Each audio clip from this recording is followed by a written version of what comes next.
सिर्फ कुछ लोग जो अच्छे सामान को लूटना चाहते थे। एसयू पिंग ने कभी नहीं सोचा था कि यहाँ तक कि मैनेजमेंट भी इन खजानों को चुराने की कोशिश कर रही होगी। अगर उसे ज़रा भी अंदाज़ा होता तो वो सब कुछ छिपा देता ताकि कोई जांच के नाम पर इन्हें हड़प न सके। उसी वक्त 2 रैंक 8 साउथ के आदमी उसके रास्ते में आ खड़े हुए।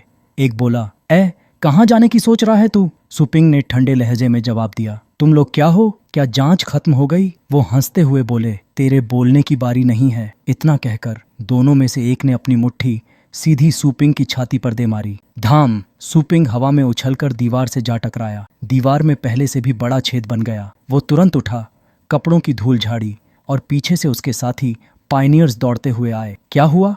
ये लड़ाई क्यों शुरू हो गई? नीले बालों वाला आदमी मन ही मन सोचने लगा, रैंक 9 तक बढ़ने का मौका मेरे सामने है, मैं कैसे इसे यूं ही निकलने दूं? फिर उसने ऊंची आवाज में बोला, फेडरल मैनेजमेंट लॉ के आर्टिकल 7(2) के मुताबिक जो कोई सिक्योरिटी चेक में बाधा डाले उसे बलपूर्वक दबाया जा सकता है। अगर मामला गंभीर हो तो उसे मौके पर ही निपटा दिया जाए। बाहर खड़े नौजवान तमाशबीन सब कुछ देख रहे थे। उनकी आंखों में डर नहीं बल्कि उत्सुकता थी, क्योंकि अब जो होने वाला था वो एक सामान्य झगड़ा नहीं, एक शक्ति की टक्कर थी। लोग कमेंटिंग कर रहे थे, मॉकिंग कर रहे थे सुइंग का। देखो देखो, एक और आ गया जो सिक्योरिटी चेक वालों से लड़ने की हिम्मत रखता है। पहले वाले को तो पूरी तरह बीटन टू अ पल्प कर दिया था, अब इस बार तो गया काम से किड। पर वो ब्लैक हेड लड़का कुछ जाना पहचाना लग रहा था। अरे ये वही तो है जिसने टंग फैमिली को सरपास करने की जुर्रत की थी। चलो सब मिलकर इसे पकड़ते हैं और टंग फैमिली के हवाले कर देते हैं। सुइंग अब भी चुपचाप खड़ा था। ऊपर से होली दाउजान ने धीमे पर गूंजते स्वर में कहा, किड तू थोड़ा ज्यादा दूर जा रहा है। यूं अपनी स्ट्रेंथ छुपाता रहेगा तो बस ऑर्डिनरी डिस्कम्फर्ट ही खींचेगा। अगर सच में तुझे एक वाइडर वर्ल्ड देखना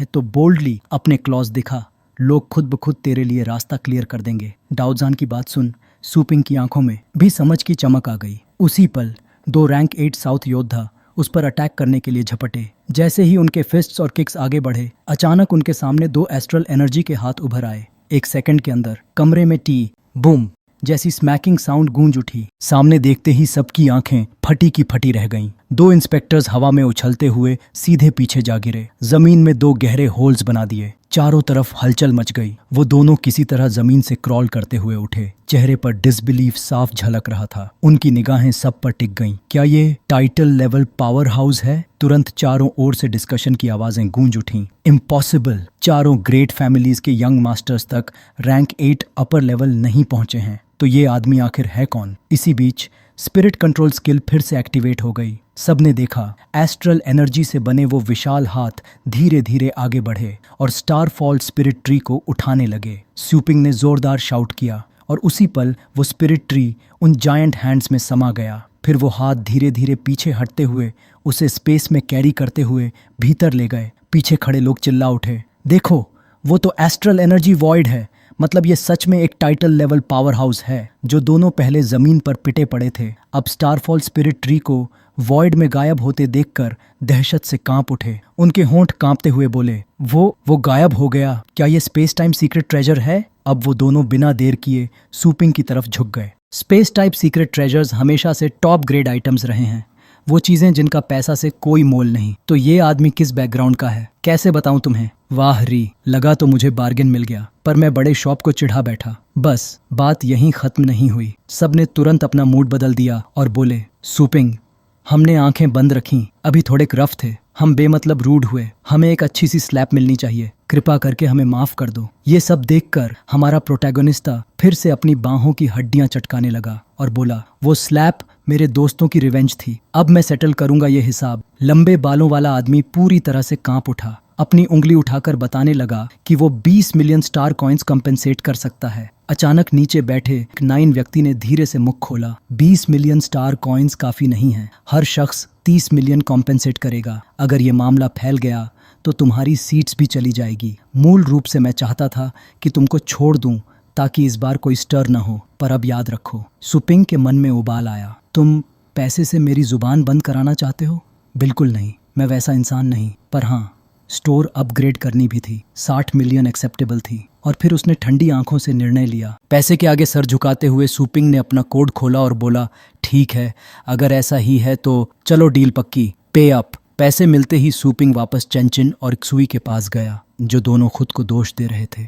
हम थोड़े स्ट्रांग होते तो हमें दबाया नहीं जाता। लूजू की आंखों में भी ग्लानि थी। काश मैं थोड़ी स्ट्रांगर होती। अब फिर से टीचर सू को परेशान करना पड़ेगा। सूपिंग ने मुस्कुराते हुए उन्हें शांत किया। तुम्हारी कोई गलती नहीं, मैंने ही इस ट्री के इन्फ्लुएंस को अंडर एस्टिमेट किया। मैं इसे वापस ले जाकर प्लांट करूंगा। जब ये कैप्टन की बेटी की बीमारी क्योर कर देगा तब इसका इस्तेमाल पेट्स के फूड के लिए किया जा सकेगा। और जब तुम रैंक 8 तक पहुंच जाओगे तब मैं तुम्हें 1 दूंगा ताकि तुम रैंक 9 तक आसानी से एडवांस कर सको। लूजू की आंखें खुशी से चमक उठीं। चेहरा हल्का सा रेड हो गया। वहीं यनशान के चेहरे पर भी दबा हुआ आनंद साफ झलक रहा था। बॉस, हमें दे देना। अब सूपिंग के पास भरपूर वेल्थ थी। ड्रैगन स्केल कॉन्टिनेंट की ओर जा रहा हो। लेकिन अचानक सूपिंग ठिठक गया। उसने अपनी नजरें घुमाई और आदेश दिया, डार्क ड्रैगन हाउंड, चारों ओर स्काउट करो। देखो, क्या मैं थोड़ी देर के लिए अंडर वाटर जा सकता हूँ? अगर कुछ अनयूजुअल दिखे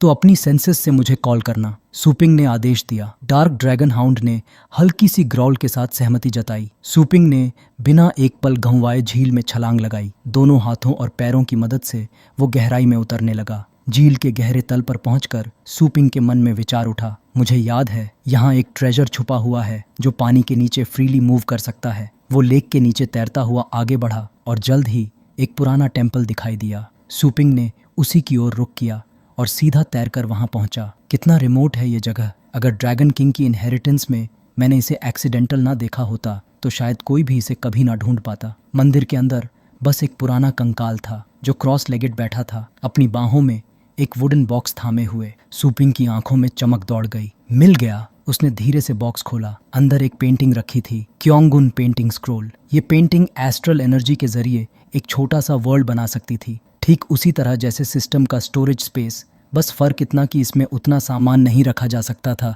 लेकिन इसमें लिविंग बीइंग्स रह सकते थे और इस स्पेस का साइज यूजर की एस्ट्रल एनर्जी के साथ बढ़ता जाता था। सूपिंग मुस्कुराया। मेरी करंट एनर्जी से मैं शायद इसे पूरी तरह एक्टिवेट कर सकता हूँ। मेरी एस्ट्रल एनर्जी का लेवल अब 5 गुना ज्यादा है, तो शायद मैं एक ऐसा स्पेस बना सकूं जो ब्लू प्लैनेट से 4 गुना बड़ा हो। सूपिंग ने मन ही मन सोचा। उसमें स्टारफॉल ट्री को बाद में प्लांट किया जा सकता है। निर्णय लेते ही उसने वो पेंटिंग उठाई और उसे स्टोरेज स्पेस में रख लिया। पर तभी डार्क ड्रैगन हाउंड ने अचानक एक वार्निंग सिग्नल भेजा। ऊपर कुछ मूवमेंट महसूस हुई थी। सूपिंग ने सिर उठाकर देखा। आसमान में एक बर्ड मंडरा रहा था। वो कोई साधारण पक्षी नहीं था, बल्कि ऐसा बर्ड था जो अपने मास्टर के साथ विजन शेयर कर सकता था। सूपिंग ने धीरे से पानी से सिर बाहर निकाला। नजरें तीखी। बस एक नजर में उसने समझ लिया, ये किसी मकसद से भेजा गया है। फिर उसे याद आया, यहाँ आसपास एक टॉप ग्रेड सीक्रेट ट्रेजर भी है, अनडेड फ्रूट, जो डीमन टाइप पेट्स को फेटल वुंड से इम्यून बना देता है।